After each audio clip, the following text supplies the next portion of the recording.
Okay, welcome back to Night School, the Unightening. I think this is maybe 7 years removed from the last time Wes and I tackled such works as Song of Myself, and I think maybe even a little bit of Dickinson.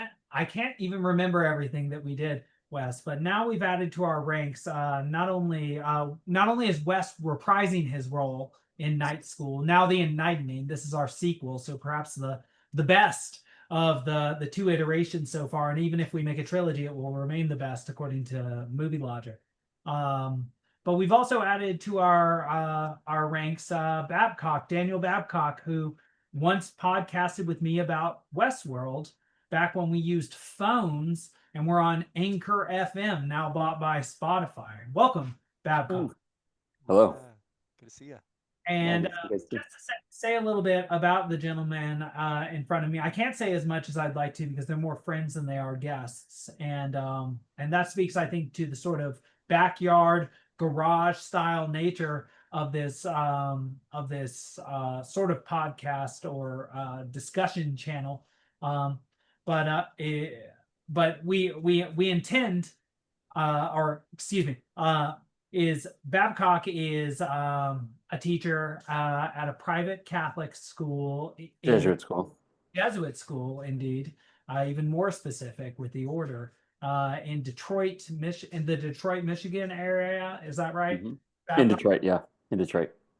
And Wes, you are the teacher at sort of a focused art and differently sort of, or in like different learning styles oriented school in Mhm. Spokane, Washington. I think you both focus on high school age, secondary students and teach literature in your respective capacities.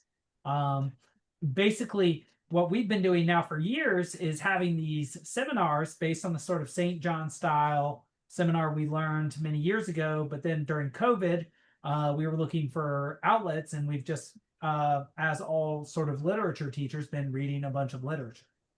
And at some point, Babcock said we should record these conversations because why not? It seems like this is a useful use of time, and it would be good to model this sort of conversation for at least somebody like an interested student. I think his remarks have been bolstered by the fact that we've now brain imaged people who have prolonged use of AI, and what even is prolonged use at this point? It couldn't even be more than a couple of years that they use less of their brains, less of their brain. They have less brain activity, less of their brain lights up in with MRI imaging. And so I've recently been reading some sort of Federalist papers for a seminar that I got invited to, which suggests that in order to keep a democracy from devolving to an oligarchy, a very important thing is to have an informed and intelligent and critically reasoning populace. And so it seems, I think, to all of us that it might be useful to model the sort of thinking process and using the sorts of books that we've been using, which are very useful tools for generating thinking and discussing and sharpening our wits so that we stay awake, as it were. And you gentlemen, I'd love if you'd say something about that, but then I think we are going to jump in and start with Hail Fire by Vladimir Nabokov, which I think was mostly Babcock's suggestion. Babcock is a lover of Nabokov, so perhaps you will be guiding us quite a bit on this. Yeah. Yeah, I think that we've been reading a lot of Dostoevsky together. I know you all read Quixote a few years ago, and now we're on this kind of modernism slash postmodernism or more contemporary authors, kind of zig and zagging.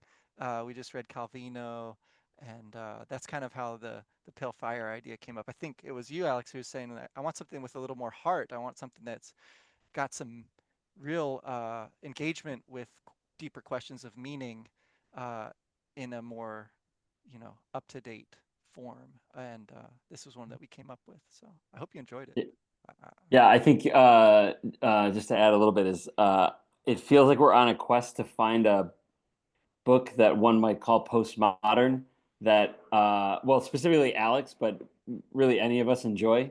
I think Wes, you're the most forgiving of this yeah, genre of work. Yeah, aside from Pynchon, Yeah, keep that guy out of.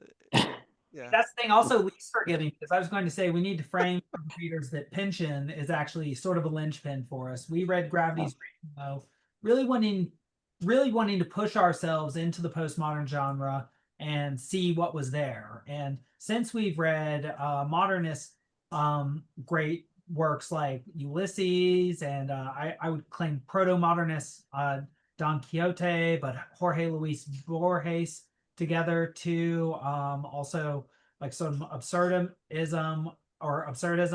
with what was the Russian work with the Faustian devil? Master and Margarita. Master and Margarita, of course, also Italo Calvino. But we were finding that with Pynchon as our linchpin for postmodernism, that there was something, and we also read, or Babcock, you've recently read, and we read together The Magic Mountain.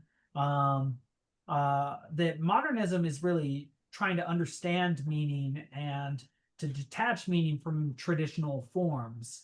And I think to purse questions of what is value and can value be changed, and how can a society truly make progress, and while also really struggling with the absence of religion and the costs of war economically, politically, socially, and then of course these cosmopolitan writers who feel so exiled in the 1920s are struggling with a lack of meaning and or a lack of sort of eternal purpose in themselves. But in Pynchon, and I think Wes, you felt this most strongly or strongest.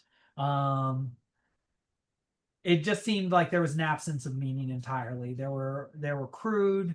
There was a lot of sex, drugs, and even like scatological sort of pornographical elements. And even though one could say there are the exact same things in Ulysses, I would still say it's a masterpiece, whereas Pynchon is far closer to pornography to me.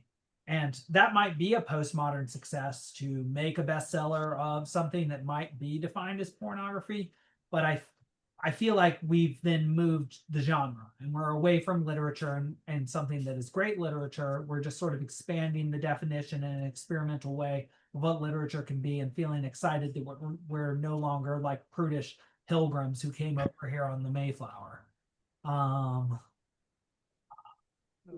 Okay, or is that an inaccurate way of Sorry, how we I saw it? I mean I think that well there's postmodern elements that we could sort of pull out that are challenging and interesting, and then there's other things that are maybe just not that helpful to engage with, especially in such a long book. And so, yeah, I eventually just was like, okay, I think I get it, and I don't need to keep reading this. And I just have too many other things to read.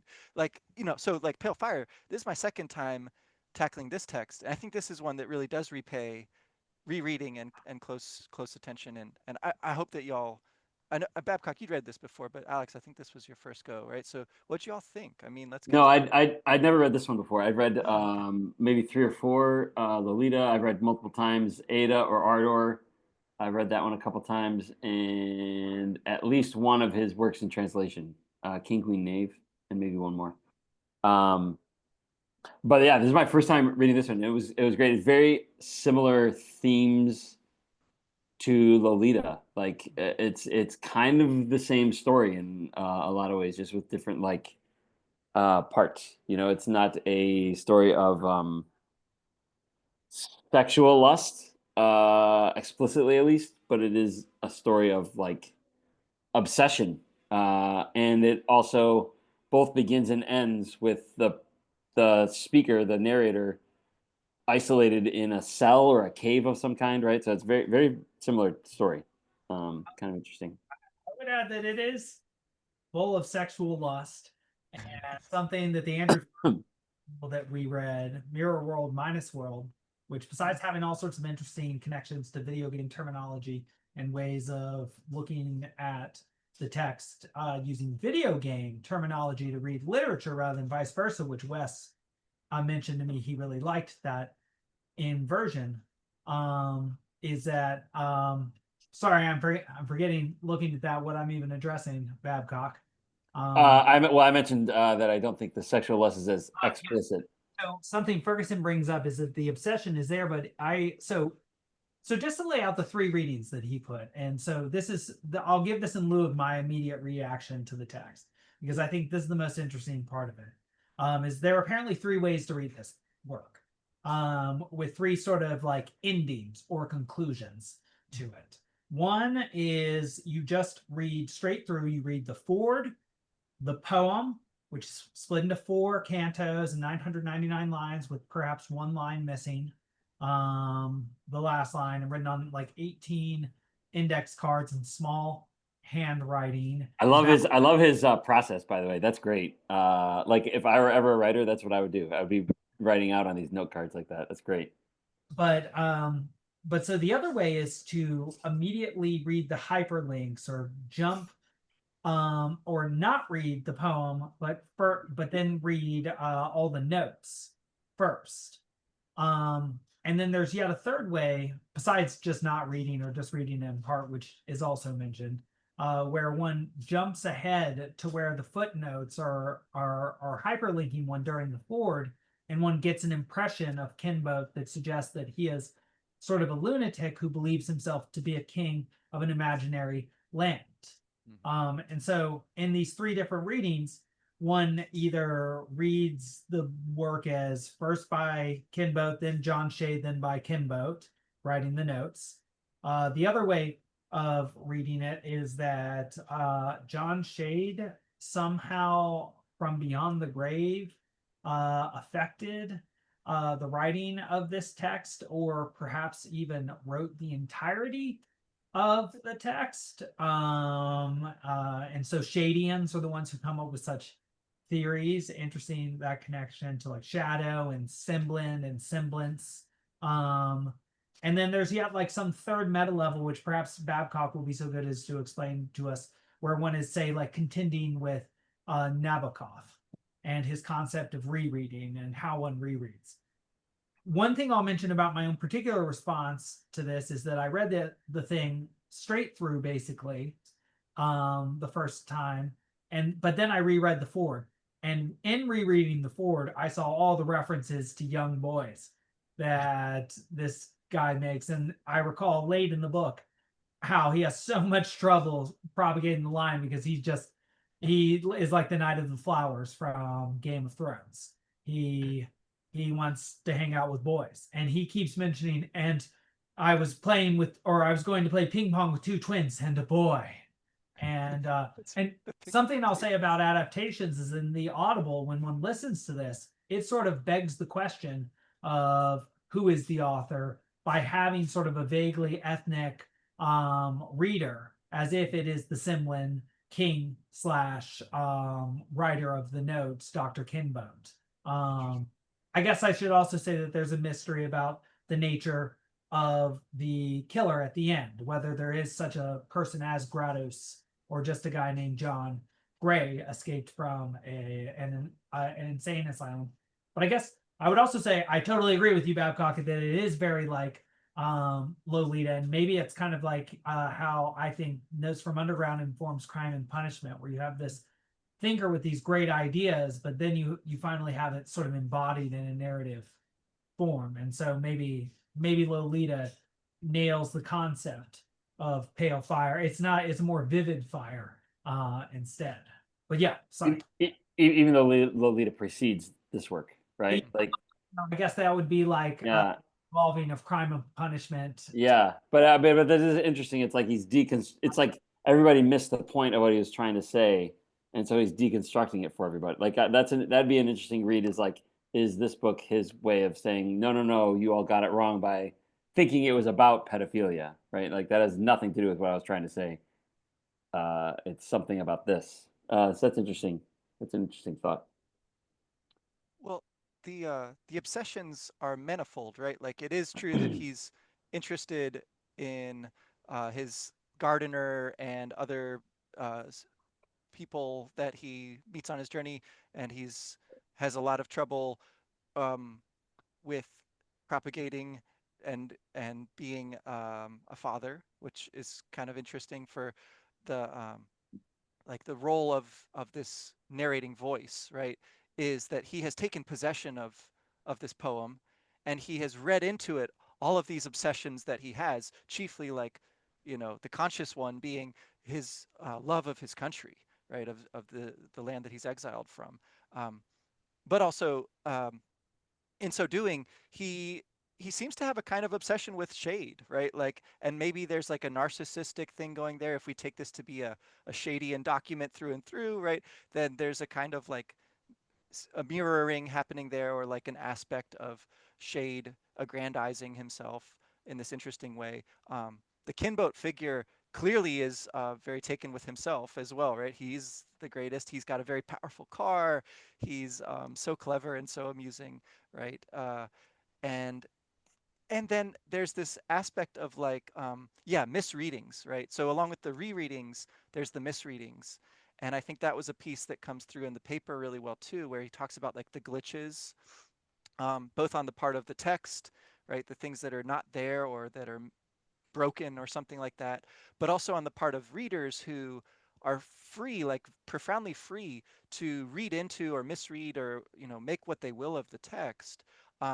Now there's, I think we would all agree, like better readings and worse readings, or ones that are more productive or more generative, like of thinking, like you were saying, Alex, ones that are more conducive to communication of thoughts, and others that are like more maybe purely obsessive, or like really are saying more about the person's own experiences and obsessions and internal things going on.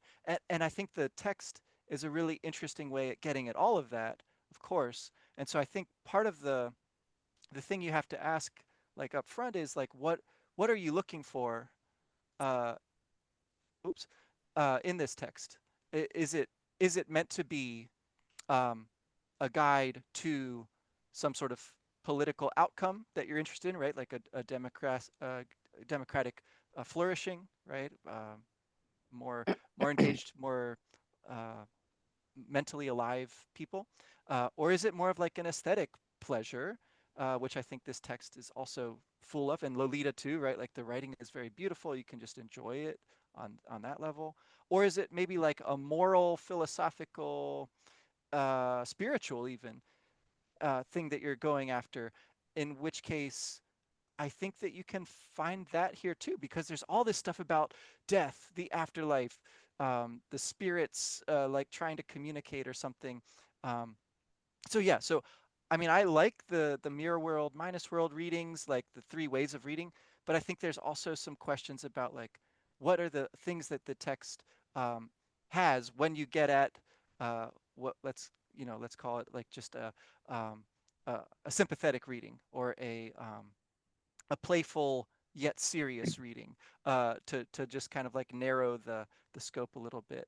Um, and I honestly can't make up my mind about like is the um, is the spiritual or the religious taken seriously in this story, or is it being toyed with and like subverted in some way?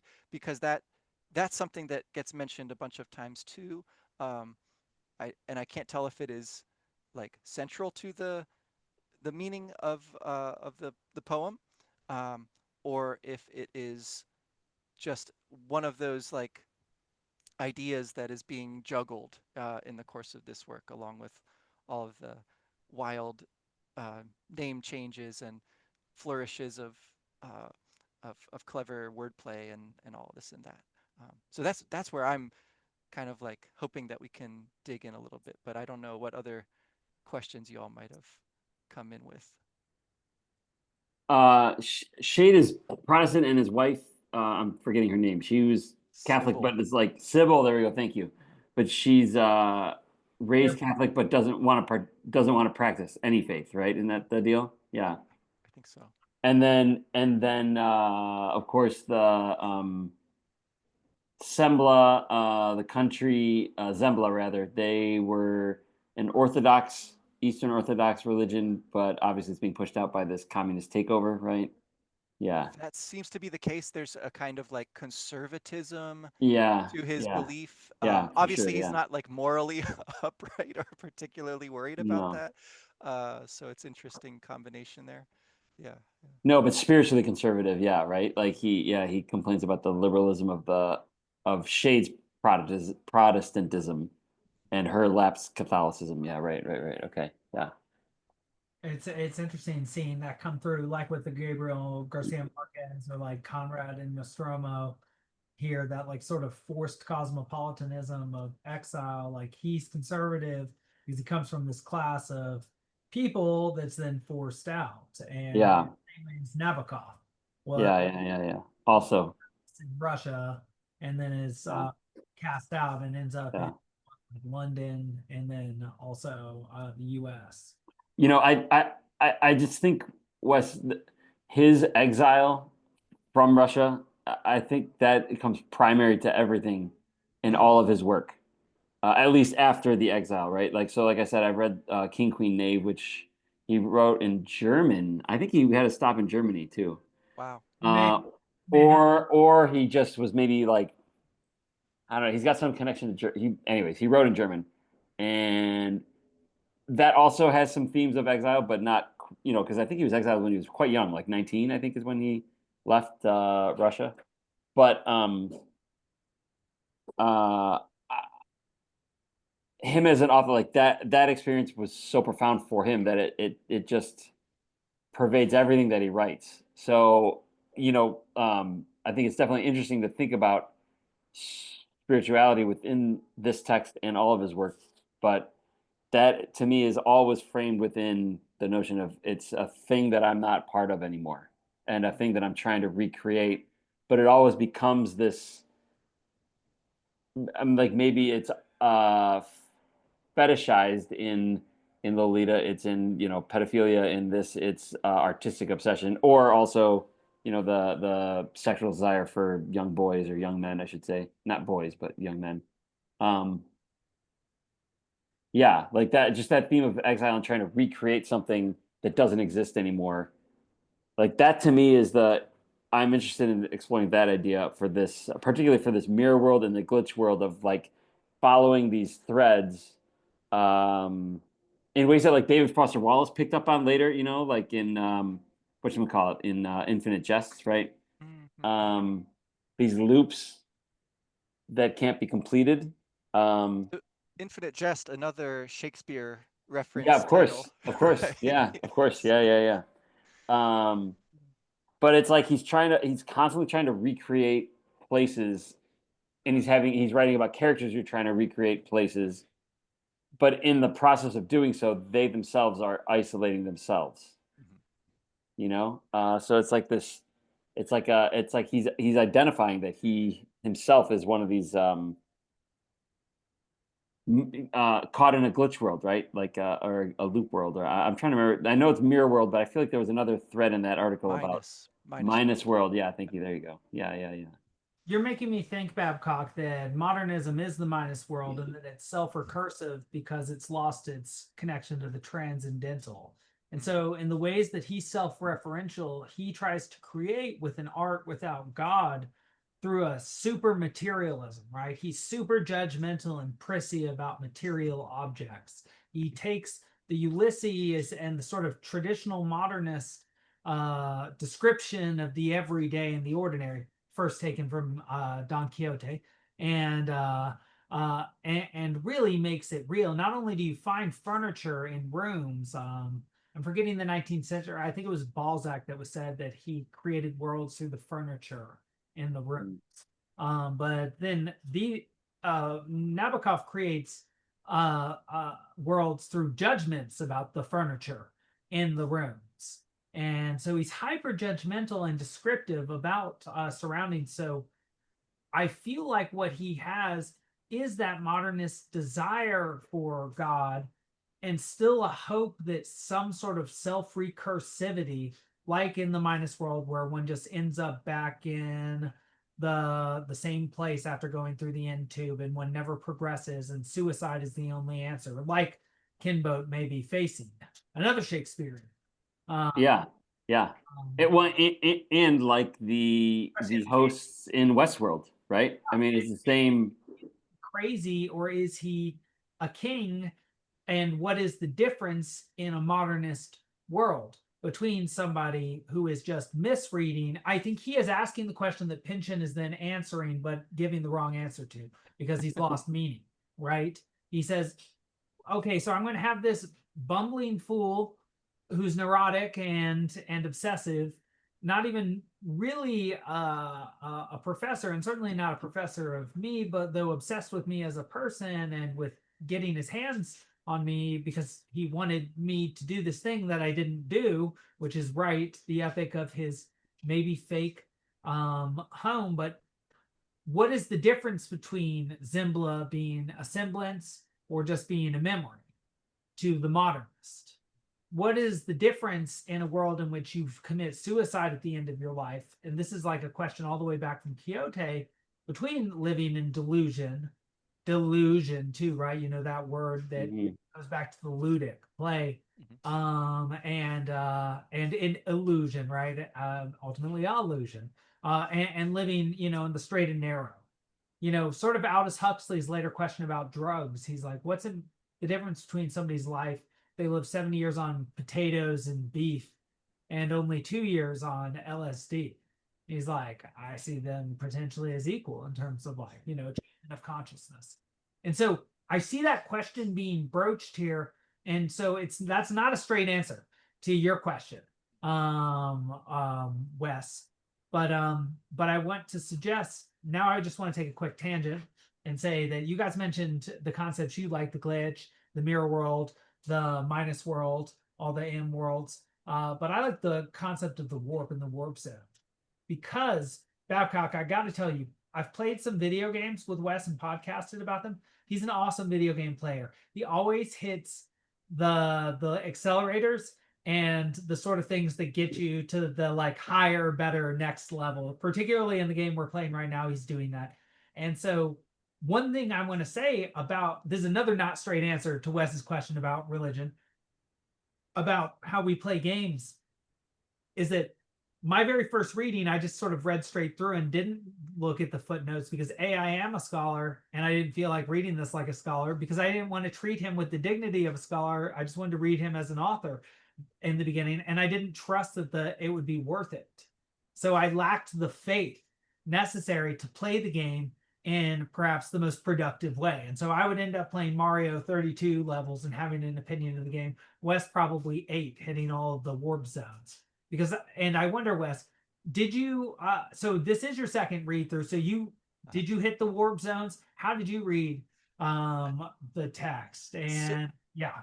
so yeah, I think in early in the paper, Ferguson quotes Nabokov himself in his lectures saying like all reading is rereading. Like you don't really read it the first time, you're just kind of like plowing through, just like getting through it. And I definitely sped through this one a little bit. I did not like linger over every little bit of it, uh, and there's pros and cons. Like if you play only the 8 levels, you're missing a lot of that game, right? You're missing a lot of the things that could go into um, a fuller experience of what's actually there in that text. And I think the same goes for this. Like you have to plod through it. You have to see it as a whole uh, before you start leaping back and forth and without sort of totally losing track of what's going on. And then I think there are like some end game or side questy type things here, like trying to find like the truth, so to speak, of or like the author's intention, right? Like if you know a little bit of the context, the historical stuff going on with, or the biographical stuff going on with Nabokov himself, like you could maybe try to intuit a little bit. And it sounds like there's a scholar, Boyd, that Ferguson references that has gone really deep into that and really tried to work it all out and come up with this kind of out there theory about what's going on in this. But I mean, I think there's also really fun things like trying to find the crown jewels, right? As you read through, he's constantly like pointing you at this idea of the crown jewels and then being hidden. And then in the index, you finally see like the hiding place. And then there's another word there, and it has like some references. And like, I don't know, like, I don't feel like I have, you know, speed runned this game and really like 100%ed it or anything like that. Um, I'm uh, enjoying the process, and I am feeling challenged because the other thing that it does, right, is not only pointing you internally, but it does point you out again, right? And I think that's maybe part of the masterful elegance of Nabokov's style here. It isn't totally internal because he does evince an interest in people like Frost or Pope or Shakespeare, right? He clearly is a master of language and the art of it, but also he's like deeply interested in these past masters and the way that they have shaped and developed the language that he's using, his second or third or whatever it is, right? Um, and and so if you kind of follow those traces, or the opening epigraph, right, from Boswell's Life of Johnson, which is just delightful, like he has a tenderness for the natural world that seems really sincere. I know he like poo-poos the word sincere, but I think there's something there, right? Like the idea of seeing the moon as a pale fire, uh, and sort of the beauty of the natural world, along with the horror of like a thin sheet of ice that your daughter drowns when she crosses or something, right? Like there's just like very deep human stuff here. It's not just a play of artfulness and kind of look how great I am at doing words kind of stuff. So. Do do you guys know that he was a lepidopterist? Yeah, he loved butterflies. Yeah, like he actually has one named after him too. Yeah, right. Like he discovered one. Um, he- uh, he. Okay, so you said something else that oh gosh, now I'm gonna blank on it. You're talking about the index The and crown jewels. the crown jewels. There's something in the index that made me laugh out loud when I was reading it, and I cannot remember what it was now. That was a couple weeks ago, but I found it to be one of the funniest passages I'd read in a while, and I just was busting out laughing. But it was more because of the character of this, like, you know, who or what is an index, or like who's writing this index on this thing. Um, but yeah, yeah, I kind of lost my train of thought on that, but No, it's good because I do think that's the index supposedly is written not by Kinboat but by Shade, right? Or is that one of the readings? I think we would have to assume it's Kinboat unless we're going with the full Shadian, like Yeah, beyond the grave thing. that, I mean, but it's that all Nabokov, right? I mean, it's all him playing and that yeah, he is the ultimate author. yeah. So I now understand that perspective. That there is one author Mhm. overall, and it is he that is orchestrating. Nabokov, yeah. I mean, there's a bit about oh, what's the professor's name that it's an anagram or something like that, and it's like, oh God, Is it? Botkin, Vladimir Botkin, right? Yeah, there's Botkin and there's Right? Kinboat. Yeah, and I mean, like, there's a so there's okay, so there's a bit in Lolita. The forward to Lolita is written by somebody named Vivian Darkbloom, who's of course Nabokov, right? It's an anagram for Nabokov, and it's all about this like crazy letter written by this prisoner who's blah blah blah blah blah, and it ends up being like the story of Humbert Humbert, right? Uh-huh. Um, and so like when you're reading a book like this, you're playing a game of. You also he's also obsessed with chess, of course, right? When you're reading a book like this with Nabokov, he's playing you in a game of chess. Yeah. But what I'm finding interesting about this mirror world, glitch world, is that those don't exist in a game of chess. There's puzzles and there's um, things like oh God, what's the word when you're like playing chess with a friend who's like via letters? God, Oh, like you could do it without the board in front of you, just like sure, you say can imagine it, and you the can do algebraic like notation. Yeah. you can do it, yeah, like chess by mail, but there's another word for that. But anyways, you get my point. But like, there is no mirror world, and there is no glitch. to chess. I mean, like I guess you could do like the castling, right? Or you could do the en passant, right? But there is one move that he's obsessed with, and that's the knight's move, right? Because the knight's move isn't a straight line, and it's not. It's an L. Yeah, it's like a side. It's Yeah, a dimensional or a three-dimensional move, actually. Sorry, because you can jump over a piece. correct. Yeah, yeah, yeah. It's like a warp, but it's not Right. a warp. Yeah. And so I you could even say that it's like a perversion, right? It is a turning. Yeah. So perhaps jumping over and a turning a different direction. Perhaps that's the an idea of like overcoming a certain value as an obstacle, like the need to have progeny as a king, for example. Yeah. But while being sexually attracted to young men.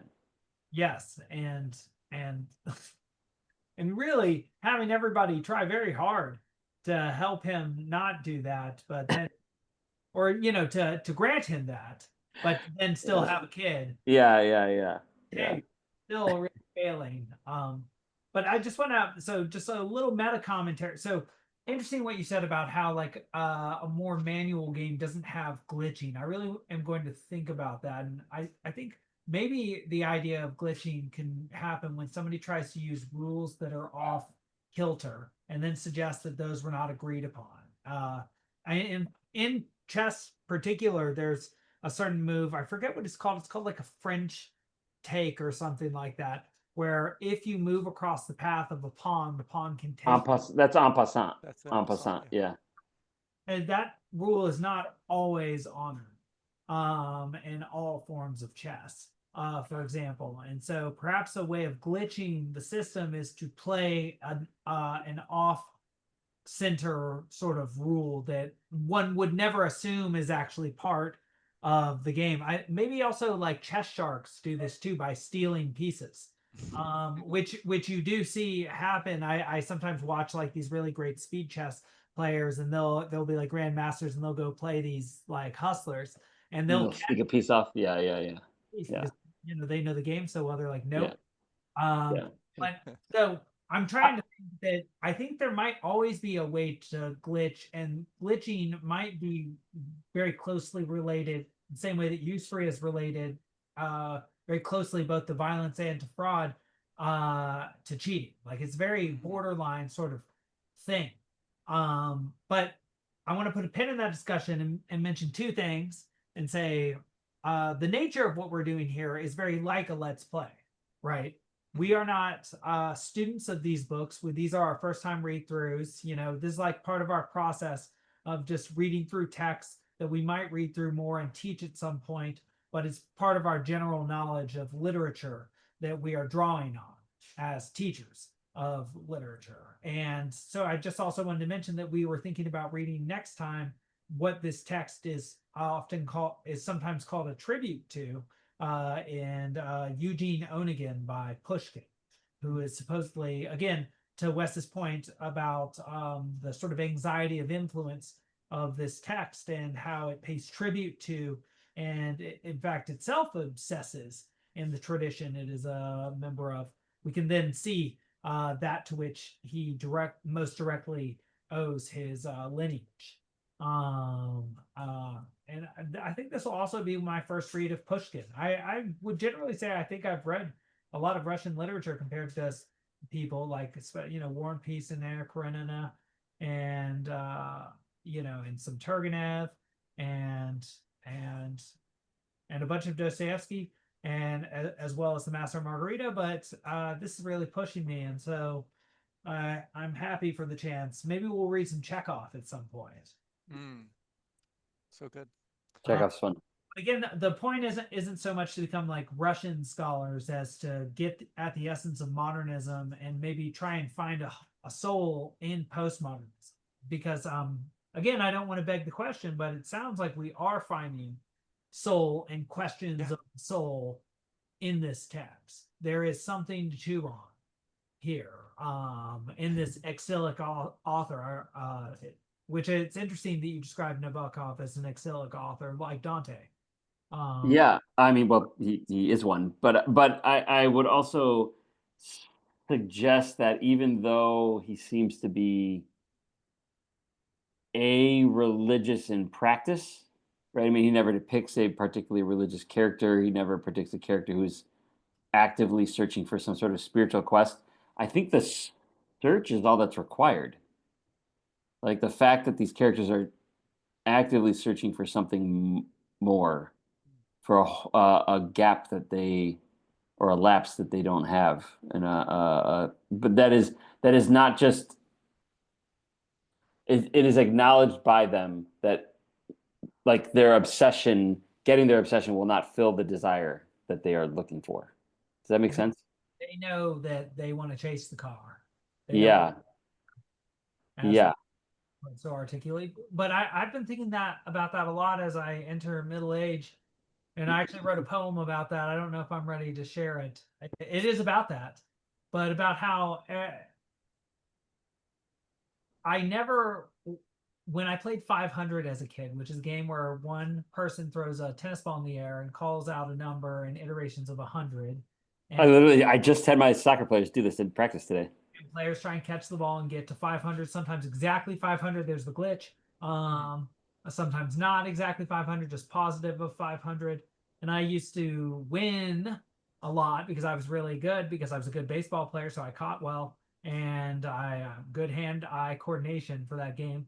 And but then when I had to be the thrower, I was like, it's kind of boring. I like playing the game. And I remember realizing as a young person that I should really enjoy being a kid, because all the games were preparation for becoming coach, becoming the thrower, becoming the provider of the venue. The NPC, as Wes said, NPC status when he became a father. He said that about himself. And then it became a thing that people said in Gen Z. That was funny. You actually, like a hipster from our generation, predated when it was cool. Before it was cool. Before it was cool. Um, Mm. I did want to mention that there's also another prominent Let's Play that's not quite as extensive as Wes mentioned, but it's in the New Republic. I actually have it here. I'm going to send it to you guys, and maybe you can read it afterwards, by Mary McCarthy. And so Mm. it, I don't know, article length at the most. Um, uh, Okay. but so you don't have to read a book No, yeah, yeah, that's cited in necessarily, Ferguson, though. right? I mean, Obviously, he talks about that as one of yeah. the that's like the straightforward reading kind of deal. Yeah. Yes, yes, yeah, not necessarily the most innovative reading, but a much quicker one. Depending, again, talking about certain playthroughs. Um, yeah, So the thing about Eugene Onegin or whatever the pronunciation is there is like yeah, it's a poem that does exist and it like has historical like reality to it. And and this is like the great founding work of Russian literature, right? And so he's taking that and he's translating it and providing a commentary, you know. So in some sense, whatever he's doing with that, he's also doing that in in this text. So the mapping over there, the overlapping of those two projects, yeah, seems really clear. And so yeah, it would probably be interesting to look at that and see what's up. Um, but I would probably also want to read like another translation because I don't have access to the Russian original. Like I'm not gonna be able to like judge the quality or the faithfulness or anything without some other some outside perspective, right? If it's all totally internal, I agree with you. I don't know that I fully trust Nabokov as a reliable translator, commentator, narrator, um, and I don't know that that's misplaced. Like I don't know if it's a wise thing to fully trust just one authority who's human, right? It's good to have multiple perspectives to look at that thing together, and I think that's a big part of what we're up to with all that. that's the whole problem of the single playthrough and the Mm-hmm. just reading. Like you said, there's the warp that's ostensibly the most intelligent way to get to the point. But then there's like the sort of just play through and then plod through and enjoy one's time going through it perspective. Right. There's part of the modernist project is exploring the different methodologies for getting through the day. And this is something that Ulysses and Mrs. Dalloway get into, and not everybody makes it through the day in Mrs. Dalloway. Yeah. Yeah. Suicide is part of the text, and suicide is part of modernism. And in the wake of all this death, I mean, I don't know. I'd have to look into it, but I guess there were probably some high suicide rates in Europe and maybe the U.S. at that time, and then certainly followed by the Black Tuesday at the end of the 20s too, and a lot worse in other places like Germany, or which then turned to National Socialism because of their terrible economic straits, and so that is, again, I think what I'm trying to find in postmodernism is the struggle for meaning rather than the exaltation of technique, and just taking for granted the absence of meaning, or having a totally different telos itself by trying to expand the definition of art and what is acceptable, and trying maybe to explode concepts of acceptability and the difference between pornography and art, and expanding one's consciousness through, I don't know, whether it be like a Marxist idea of like destroying class consciousness by like exposing me to things I would never see, or just suggesting that since nothing has any value, why not just give into a base sensualism, which seems to be Thomas Pynchon's goal. Though I do know there are very deep readers of Pynchon, but I'd love to hear. I would have to hear more from them. Right. Yeah. Because my own read through did not accord with that. But again, that might be because I lacked the faith to find the relevant hyperlinks. Maybe I misplayed Pynchon. Maybe miss the warp. Yeah, missed the warp and took the lower path, which is covered in feces, and maybe you don't even see the feces if you hit the warp. And that'd be cool. But yeah, no, I like Pynchon in general. I like his LA works, and I like Crying of Lot 49, but I would say that is part of what like you said, Wes, when you characterized my desire to like sink my teeth into something and find something with substance in it. There are games in this. There are answers that one can find the jewels. Whether they're real or not, they are real. The game to find them is real. Mm. There's like sort of a conflation of virtual reality and reality. Yeah, like he's pointing at the Ontology. He's pointing at the simulation simulacra flaw, and Right. I would challenge just one. Just to be a little bit pedantic. I don't think you can find the jewels. I think that's, but you can definitely play the game to look for them. What do you think about that, Wes? Because you found the jewels, right? I mean, in attack. I found the hiding place, and there's a word there that I don't know what it's supposed to mean. It's in italics, and then there's a couple of references to some lines in the poem, which I mean, also seem. here's the question: like, who wrote this? Who's Right. Kimbo?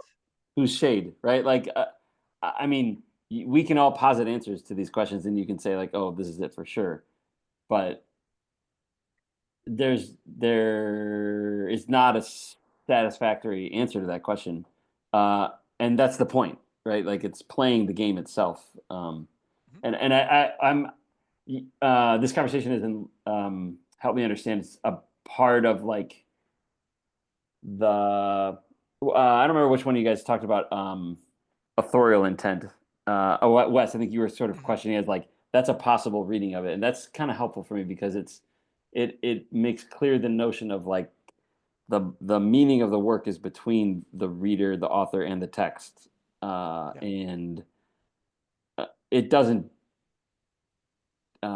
discard Nabokov's project or his intent, Yeah. but there's multiple ways to play the game. Yeah, and I think that brings us back to this idea of exile, which is absolutely internal, but then it takes on another kind of level. I think that's the Mary McCarthy thing about like these levels at which you can sort of like jump, and that it makes me think of kind of like the the model of the electron, right? You have like different models. Like some of them have like these sort of rings, and you sort of jump energy levels between them, and that's one way to understand the thing. And then on the other hand, Orbitals, not rings. Orbitals. orbitals. Thank you, thank you. On the other hand, you have like a kind of mysterious, who knows what's going on in there. As soon as we observe it, it's changing the thing, and so we have to like account for our own presence as the observer and our own, um, interference in that process. Um, Fixing one piece of the data will make another completely unattainable in some way, and you can sort of only get so much from it. And I think the idea of exile here functions similarly because we are in some sense exiled from a stable notion of transcendent reality that we can actually like communicate with or commune with even. Um, we being the moderns slash postmoderns. And so then you sort of like have different approaches to try to recover that sense, which maybe was never there. Like, how would we know? We didn't live at that time, but we sort of have a picture of it in our minds, at least. This kind of dreamlike quality that Zembla has, or even his queen, right? Disa, he like has these fantastic dreams, and yet he can't uh, connect with her, right? So there's that. That's another kind of metaphor for what we're trying to get at here, of like the unattainable, the numinous, or the whatever, that we're exiled from, that we're unable to um, rejoin, to properly exist. And I mean, I think that there's something, yeah, profound to that, and to approach it in this way, at a book that's this length and in the context of other books and other ideas, just feels way more helpful to me, way more productive to me than the Pynchon approach, whatever is going on with that. Uh, yeah, there might be something to it, but um, I I just think at a certain point, like I said, you can't read everything. You can't possibly like fully map the territory, So you sort of you you you you find your stalwarts, you find your popes, your Drydens, your Swifts, right? Whoever it might be for you, Mm. and you sort of like try to go along with them. And sure, you'll misread them and you'll misunderstand, and you'll think you've got the crown jewels, but you don't even know who those characters were who were looking for them. Like, where'd they come from? What's up with, So anyway, like, um, I find the company of these characters way more conducive than the settings and the company and the stuff going on in other, maybe like bigger postmodern books. Remember the scene when he's not invited to the birthday party and he's like Yeah. watching the house? Like that is such, and then he goes over to the house the next day and he's got the book and Yeah. what is it? It's Proust. Yeah. He wants to talk about Proust. That's And right. he's like insulting the wife by like quoting. I don't remember exactly About the. It's like a thing in the book that's exactly what happened to them. Yeah, Yeah. Yeah. exactly. Yeah, yeah, yeah. Good Okay, stuff. so do you guys? So Wes, this started because you made me think about the. You were talking about the. Uh, um. Oh man. With the wave particles, right? When you observe Mm. them and they shift, The right? Copenhagen model versus Yeah, the yeah, other yeah. one. Yeah, well, but see, you mixed up your signs a little bit, but yeah, Ah, whatever, like, whatever. well, it's okay, like, because you're talking about electrons and other subatomic. Anyways, do you guys know Richard Feynman? You know who that is? I've heard of him. He was a physicist. He worked on Manhattan Project, but he's a great author and he's a super interesting guy. He wrote this book called QED, Quantum Electrodynamics, which is I think that'd be cool for us to read. But Hmm. um, he and Nabokov were at Cornell at the same time, which is like all of a sudden unlocking in my head this like Nabokov is trying to and I think postmodernism is also, but is trying to reflect in literature what science is discovering. Mm. This notion of being unable to measure both spin and position at the same time.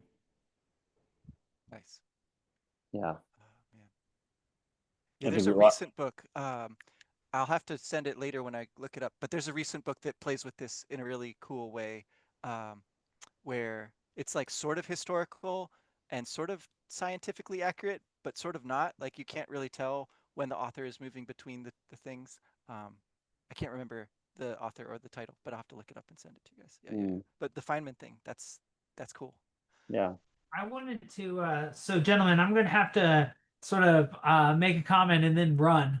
But I'm looking forward to doing this again with you and learning how to pronounce this work by Pushkin. Uh, uh, Eugene Onegin? Onegin, right? I say it, but we'll see if that's right or not. But this is sort of a jumping back to what Wes was saying about whether one can find meaning in the self-reference or in the transcendental, or whether there is any in a dark city sort of way getting out of the city, right? I think the problem of modernism is that one finds the end of the puzzle. One's like, damn, it was a puzzle. But the sort of, I think, more holistic idea of that is that then one becomes the puzzle master, sort of. Then one re-enters the cave and has to be one that creates new shadows, basically, or whatever. And so one can't be a part of the original game. One has to help administer the game. But your point about the crown jewels, just so that everybody can get it. So if one looks in on page 306, it says crown jewels 13681C hiding place. And line 130, so this is ostensibly an instance of this, is very interesting. It does not seem to accord with this at all. It says, I never bounced a ball or swung a bat. And so right in the ordinary. But then also there is 681. And 681 is Mars glowed, Shaw's married, gloomy Russian spied. But I would mention to Babcock's credit about connections between this and Lolita, the very line before says Lolita swept from Florida to Maine. Hmm. I mean, yeah, it's Hurricane Lolita, and he references Humbert Humbert. He also references Pinin, which is another one of his works, right? Mm. Like, I mean, he's doing his own self-referentiality.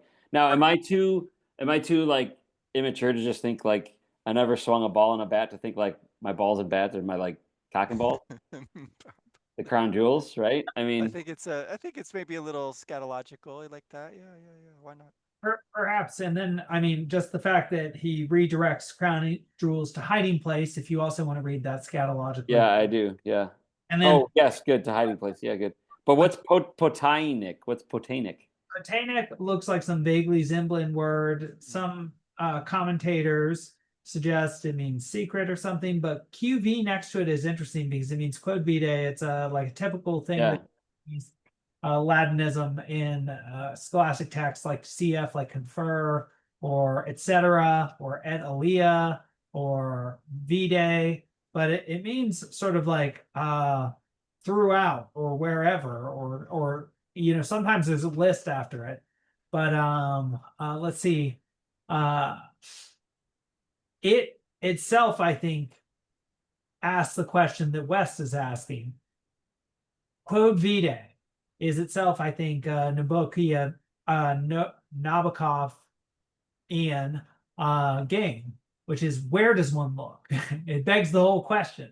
Yeah. Within the text, outside the text, all through the text. So is it just the game itself, like you said, Babcock? Is it outside the text, like these texts that are mentioned and referenced and alluded Yeah. to, or is it just internal?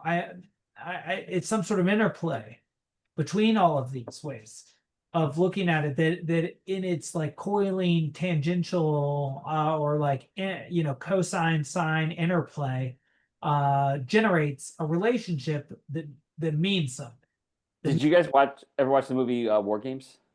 Yeah, loved it. Right? Matt Broderick is in that, right? Yeah, and like the Nice. very end of the game, the solution is the computer just wants to play a game. Like, do you want to play a game? Like that's what this feels like. It feels like we're like, I mean, so you're just, you're Alex, you're talking about this, and it's like it's all just like it's his side solution. It's the warp is, but it's I don't know. I'm trying to like you said it. Trying to think about physical two-dimensional games that have glitches, and it's a chess puzzle. It's not a game. Oh, but it's not like right. It's not a game. It's not in which we're playing against him. we're trying to figure out the solution that he's thinking about. But there's other solutions, right? Like there's not only one way to solve a chess puzzle. There's only one way the creator thought of, but there's other ways to solve that puzzle. So because I'm thinking like glitches in Mario are designed, right? Well, a glitch Necessarily. is not designed exactly. Yeah, the minus world. You don't want to find yourself in the minus world by accidentally going through. I mean, it But ruins like the warp in Mario is The on warp like is in purpose. Yeah, yeah. warping and glitching are slightly different. The warp is okay. that is a built-in sort of intelligent way of, and there are secrets built in, but glitches Okay. Hmm. glitches are weird. Like it's like stand in this direction, jump 4 times this direction. Oh, and then the screen shifts, and then you're like Yeah, yeah. outside the game. Yeah, okay. So a glitch is a solution to the problem that the creator did not imagine. Yes, Could think of it that's that way. still somehow accessible Uh-huh. in the system of the game. Yeah, right. Okay, so a glitch in this text is us reading something that Nabokov did not himself intend. Whereas a warp and a loop, those he intends. Yeah. A glitch might also be like reading like only reading the first couple pages of the forward, and then reading the end of the poem, and then reading the end of the book or something too. Like Sure. jump, Okay. sort of finishing it, Yeah, but but he didn't intend that, right? He didn't write this with that intention. like that's like a way of getting, Yes.